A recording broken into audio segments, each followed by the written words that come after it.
Congress party आप देख रहे होंगे कि कांग्रेस पार्टी ऐसी है कि जो मुसलमानों को मुख्यमंत्री बनाया, चाहे वो महाराष्ट्र का हो चाहे बिहार का हो, हर जगह के ऊपर जहाँ भी तुम देखेंगे तो मुसलमानों को मुख्यमंत्री अगर कोई मुसलमान बना तो कांग्रेस की दे। आज अपन जो फोन वापरते वो कांग्रेस की दे, मोबाइल वापरते। उस वक्त तो जमाने में राजीव गांधी जी ने जब टेलीफोन निकाला था, उसके से मोबाइल निकाला था। आज कांग्रेस पार्टी ने हिंदुस्तान को कुछ नहीं किया। तो हम बड़ी खुशी की हमारे लिए बात है कि हम लोग जो है 138 साल पूरे होने पर 28 तारीख को नागपुर के अंदर हमारी पार्टी का एक सम्मेलन हो रहा है। उसके लिए मैं ये करता हूँ।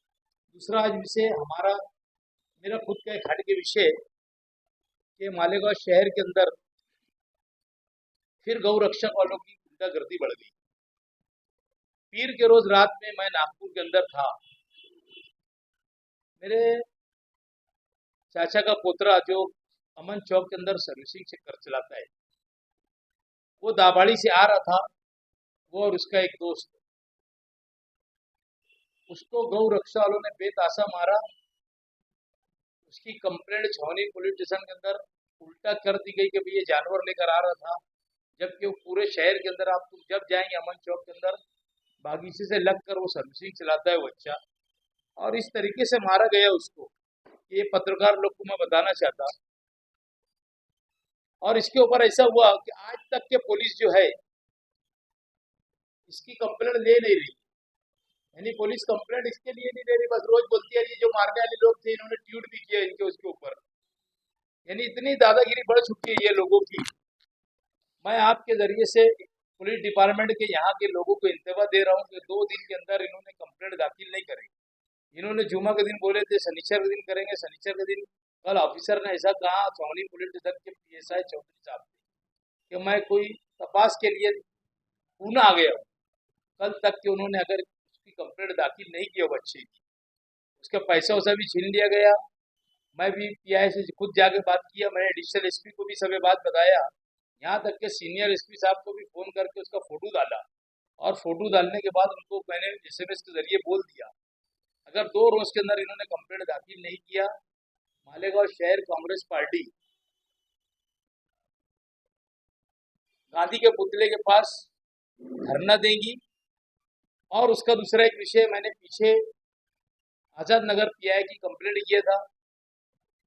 मालेगांव आजाद नगर पुलिस स्टेशन के हद्दी के अंदर सट्टा तो ऐसा चल रहा है जैसे कोई ये चलता है किराने की दुकान के जैसे सट्टा चल रहा है, कुत्ता गोली बिक रही है।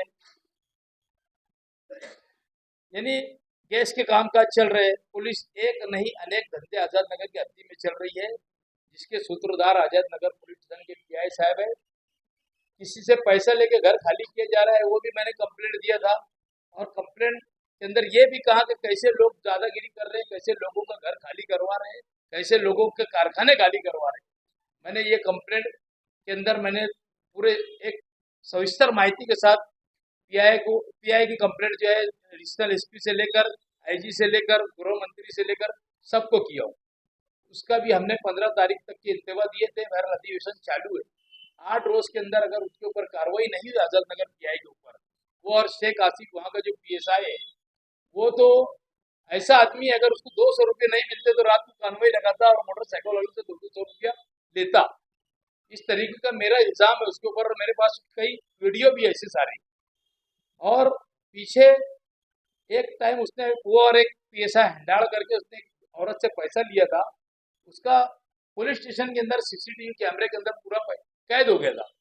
उसकी कंप्लेंट होने के बाद उसने वो औरत को दम डाटी दिया और ये बोलने लगाया कि मैं तेरे ऊपर वापस गुना दाखिल करूंगा, और नहीं तो वहां चल के बोल के मैंने उधार पैसा ली थी तेरे से और उससे तेरे से पैसा उधार वापस मैंने तो पैसा दी, ऐसा करके उसने वो वापस उसके ऊपर दम डाटी देकर उसने ये किया। तो ये सारी चीज पुलिस डिपार्टमेंट भी है। तो मालेगांव की पुलिस डिपार्टमेंट के अंदर जहाँ अच्छाई है, वहां पर जो लोगों के अंदर बुराई है, अगर ये खत्म नहीं होगी तो मालेगांव शहर कांग्रेस कमेटी इनकी बुराई यहाँ पर चलने नहीं देगी। क्योंकि सट्टा जुगाड़ सबसे ज्यादा अगर कहीं चल रहा है तो आजाद नगर की हद्दी में चल रहा है। मैंने सबको लेटर दिया हूँ, वो लेटर की कापी अभी मैंने मंगाया नहीं, बहरहाल आपको मंगा के लेटर की कापी देता। एक हफ्ते का आज से टाइम देता हूँ, अगले पीर तक के अगर इनकी चौकसी नहीं हुई और इनकी बदली नहीं हुई आजाद नगर पीआई की, शेख आसिफ जो वहां पर कांस्टेबल था, हवलदार था, वो पीएसआई बन गया, उसकी छावनी पुलिस स्टेशन के अंदर बदली हो चुकी है। कम से कम मैं समझता हूँ साल भर से उसकी बदली हो चुकी है, उसको क्यों नहीं यहाँ से छावनी पुलिस स्टेशन पर भेजा जा रहा? ये सारी चीज भी मैंने उसके अंदर लिखा हूँ। हम आज से 8 रोज का इंतबा देते हैं और 2 रोज का इंतबा देता हूँ कि जिन गौ रक्षकों ने मारा है वसीम बेग नाम के लड़के को, वो मेरे चाचा का पोतरा है, मेरे घर का फर्द है, वो कोई कुरैशी नहीं है कि जिसको उस तरीके से मार ढोक गई गई कि आज तक के वो 5 रोज से दवा खाने के अंदर एडमिट है। मैं ये आपको पत्रकार परिषद के अंदर ये बात बता देना चाहता हूँ कि आपकी आवाज जो है ये नासिक एसपी तक जाएंगी, आईजी तक के जाएंगी। मैंने लेटर तो इनको दे दिया हूँ। हम 2 दिन के अंदर अगर इन्होंने नहीं दिए तो मैं खुद गांधी पुतले के पास उसके खिलाफ धरने पे बैठूंगा। जो भी हालात निकलेंगे उसके जिम्मेदार मालेगांव शहर के पुलिस होंगी, उसकी जिम्मेदारी से। और एक दारू अड्डे के बारे में हमने तो पीछे ये किया था, तो उसका लेटर आया है जो चंदनपुरी गेट के ऊपर वो चलता है गोरख बाग के सामने, 28/12 को उसकी हियरिंग लगी है। मैंने महाराष्ट्र सरकार में कंप्लेंट किया था। तो यहाँ पर जो उनकी जो ये है ऑफिस है, ऑफिस के अंदर यहाँ पर उसकी ये लगी है हियरिंग 28/12 को।